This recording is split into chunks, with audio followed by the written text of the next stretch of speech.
Good afternoon. I am here with Mr. Dave. He's going to say his name. David Schnegelberger, Schnegelberger. better known as Schnegs. Schnegs. And you have been part of this team that went up to Utah recently, over 50 team. Tell us a little about how that came to be. How did you get this team together? And a little bit about the experience. So there's an event called the Huntsman Games. It's an over 50 Olympics. They have over 20 different sports. So I believe I became aware of it through Dan Santoro, who connected me with Corky Newman up in Brevard. Corky had the Brevard Old Red Eye. Majority of the players were from that area, from the old Brevard team. Then we brought in players from outside the state that most of them had played at some club in Florida. So you had to be over 50. You had to show ID.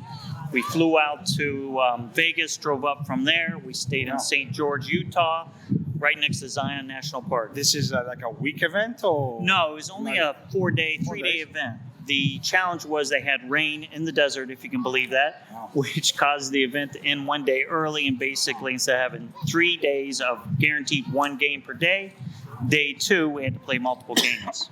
But it was an excellent event. These are regular games, so they don't have the color shorts stuff? No, this was regular, full tackle, full. We played the old rules, not the new rules that just came about this. The 1970 rules? No. Yeah, okay. Yeah, so it was full tackle. That would be fun, huh? Wouldn't that be fun? 220 where you could still punch a guy and it gets sent off. This is the low boat from the 1970s. That's how we're going to play. So, a great event. Yes, great event. 2 20-minute halves, and believe me, by 18 minutes into the second half, most guys were ready to die. But it was a great event. The only challenge we had as our first game was against a loaded old boys team. The eventual loaded meaning 4X Eagles. Oh. Their pack probably could have packed down with any pack in the state. They were massive. So that game did not go well, but then the next 2 games were very competitive and we had a good time. Tell me a little about what's going on around the all boys category here, because I know there's like now and then there are some games in at Okapi. Mm-hmm. There's Fort Lauderdale always has this group of all boys. But are you guys trying to make something like set up something for all the state, or what's going on? Ideally, yes. We would love, since there are a lot of guys down here from the Northeast. In the Northeast, what they'll do is old boys every 2 weeks, and they have enough clubs so close they can actually have a league. Well, we don't have that here. So what we've traditionally done is when there's Rugby Fest or one of the Sevens tournament, we make some calls out. We gather up 2 motley teams and beg for a field. They give us a ref, and whoever can show up. But what we're looking to do now that we've connected more old boys together, in a perfect world, we have at least 1 game down in Okapi with basically an over 50s or over 45 squad. Some of the guys from Melbourne or other parts of the state would come down, and then we do a game up there in that Cocoa Beach, Melbourne area so we can make it easier on the people in the northern and central part of the state, and people from the south come up. We have the numbers, we just have to get organized, and we're looking to do something ideally in November when the weather gets better, and then maybe something early January before the full season starts.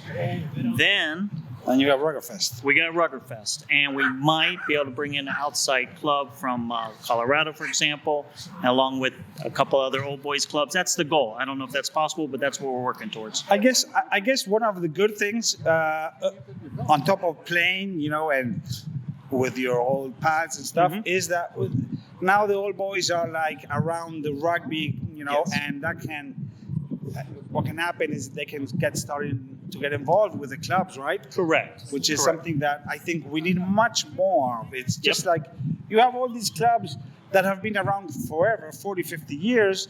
You would think that, they're all boys universe is in the hundreds of thousands, but you just don't see all those guys, in the game somehow. There are so many things you can do. So many things. Roughing is one, but there are so many things.